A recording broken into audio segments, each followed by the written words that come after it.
खरं तर पर्यावरणाच्या बाबतीमध्ये जे बाळ करून मिळालेलं आहे वृक्ष लागवड आणि संवर्धनाच्या बाबतीमध्ये हे आई बाबांपासूनच मिळालेलं आहे.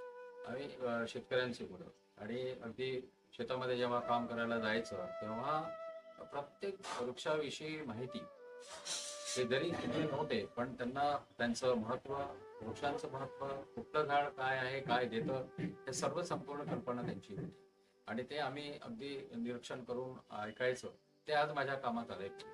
जेव्हा वर्ध्याला मी इथे आलो त्याला जवळपास 32 वर्ष आपण ज्या ठिकाणी बसलो आहेत तिथूनच आपण या निसर्ग सेवा समितीची मुहूर्तमेढ रोवली.